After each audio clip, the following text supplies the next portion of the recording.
319강 제목은 시공간. 시공간이라면 제가 생각하는 것이 과학. 과학할 때 과학적으로 세상을 볼 때 시공간으로 본다. 이렇게 같은 말을 생각하면 됩니다.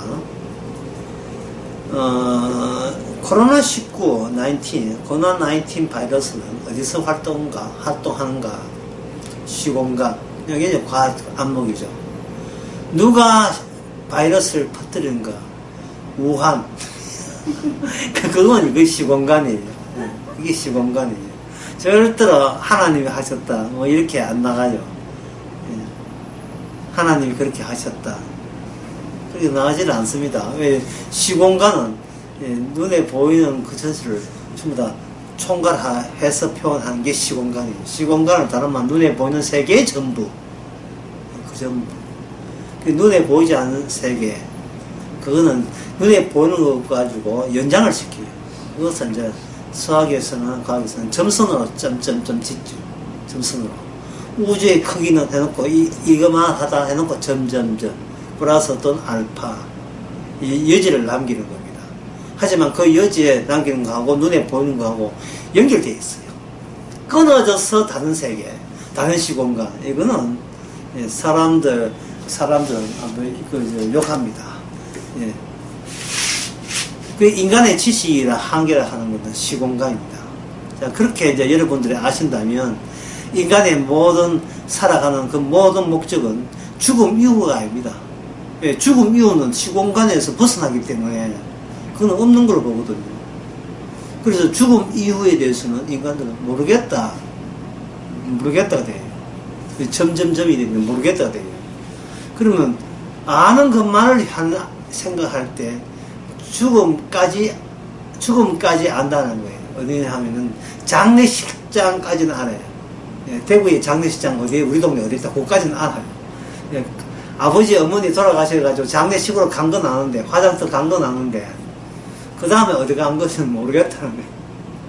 어디 묻은 건 아는데 그 다음에는 어디인지 모르겠다. 그게 이제 우리가 평소에 안다의 수준이 그 정도 수준이에요. 안다의 수준이에요. 그래서 코로나19 되게 되면 무슨 하게 되면 죽은 사람 숫자를 세고 또 이태리 같은 경우에는 지역시면 부고가 나이 넘쳐가지고 힘들어서 기자들이 도망가고 뭐 그랬답니다. 하도 부고난이 한두 장이에요. 서른 몇 장 되니까 죽은 사람이. 그 죽은 사람이 어디 가는가 생각 안 해요. 다만 죽었다, 안타깝다, 우리는 저렇게 죽어서는 안 된다, 라고 움츠러 들겠지요. 그래서 시공간의 특징은 늘 조마조마하며 살아갑니다. 안절부절하면서 살아갑니다. 눈에 보이는 세계에 어떻게 하면 좀 더 버틸 수 있도록 그렇게 100세 노인이 코로나 났다 하면 아이고 대단하다. 마치 100세가 한계 같아요. 한계. 100세 넘으면 뭐 드물어 더 사는 것 같고 그렇죠. 그런데 우리는 예수님을 믿지요. 예수님이 어디서 오느냐는 겁니다. 자, 시공간에 있는 사람은 예수님은 자기 아버지가 있고 엄마가 있다. 마리아고 아버지는 요셉이다.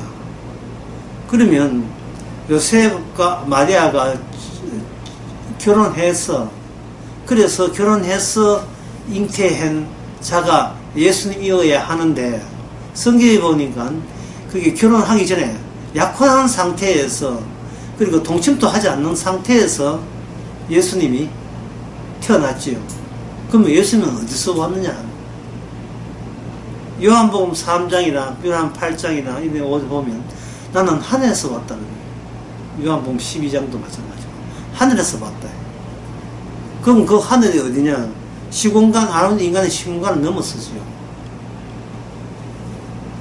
그래서 이 말은 예수님이 하늘에서 왔다가 그것도 중요하지만 더욱더 시급한 문제는 우리가 눈에 보이는 시공간을 위해서 사느냐 아니면 시공간 넘어 있는 주님의 세계를 위해서 하루하루를 일하고 밥 먹고 사느냐.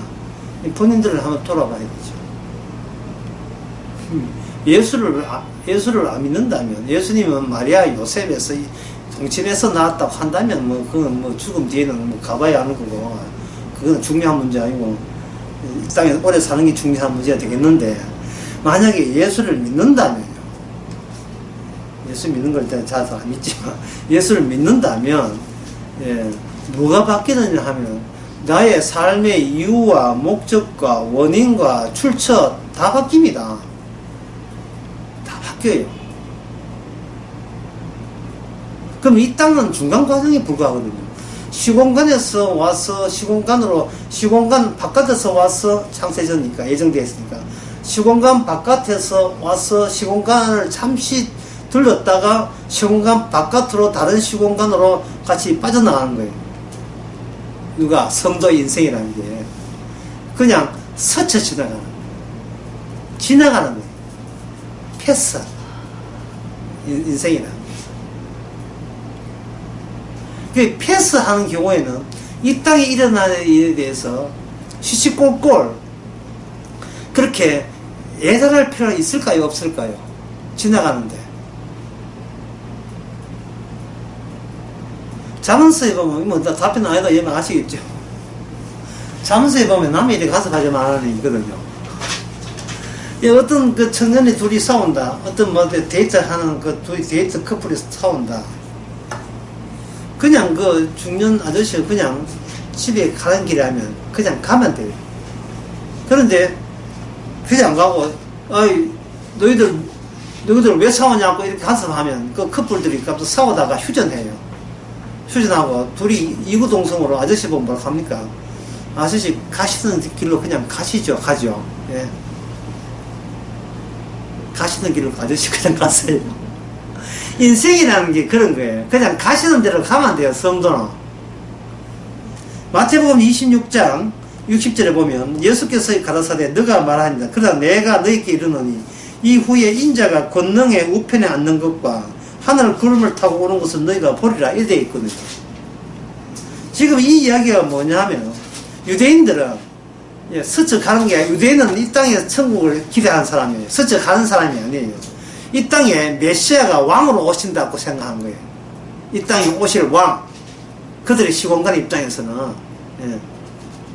당신이 왕이냐? 당신이 이스라엘 왕이냐? 유대인의 왕이냐고 물은 거예요.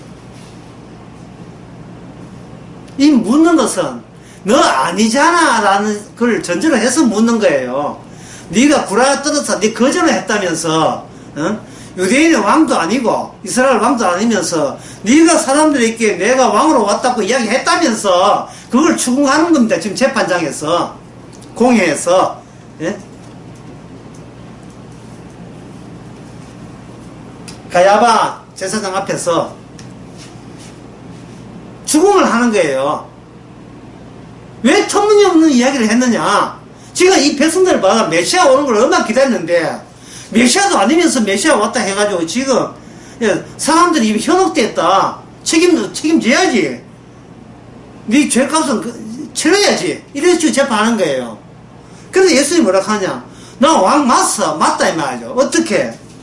아까 64절 말씀처럼 내가 인자의 권능을 오른편으로 하는 것과 하늘 구름을 타고 온다. 그러니까 눈에 너희들이 보는 시공간을 초월한 전체 이 우주의 왕으로 올 때는 거창하게 오시는 거예요. 대단하게 오시는 겁니다.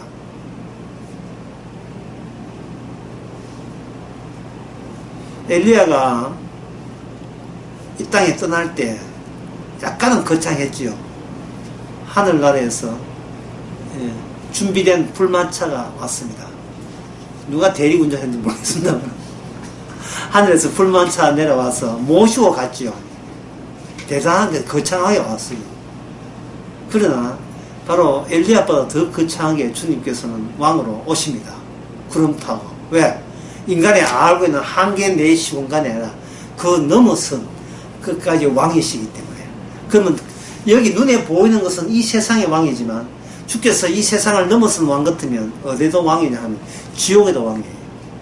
지옥 갈 사람을 지옥 보낼 권한이 왕한테 있고 천국 가는 것도 왕이에요. 천국 갈 사람은 예수님의 생명체에 기록된 사람은 하나 놓치지 않고 하나도 잃어버리지 않는다 했어요. 하나도 잃어버리지 않고 마지막 날에 다시 다 살리는 그러한 왕의 능력이 예수님한테 있는 겁니다. 그러면 지금 예수님의 모습은 우리처럼 스쳐지나가는 거죠. 우리는 그냥 스쳐지나갈 뿐이지만 주님은 스쳐지나가면서 자기 백성을 건지는 권세와 능력을 파워를 갖고 있죠. 그렇다면 그 파워가 오늘날 성도에게 고스란히 다 주어지는 겁니다. 성도에게 인생에 있어서 성도의 팔자에 있어서 일어나는 모든 세세한 일, 애가 뭐 아프다든지 뭐 감이 들다, 이 모든 세세한 일도 누구로부터 온 권세입니까? 예수님께서 인도한 권세예요. 시어머니, 시아버지, 부모, 모든 그 일어난 일은 주께서 하여금, 우리 성도를 하여금 주께서 왕과 내가 관련되어 있음을 깨닫기 하기 위해서 주님께서는 이 땅에서 우리 마음대로 하지 않고 주님 마음대로, 왕 마음대로 할 때 우리는 수시로 이거는 왕이신 주님의 솜씨라고 그렇게 고백하시기 바랍니다.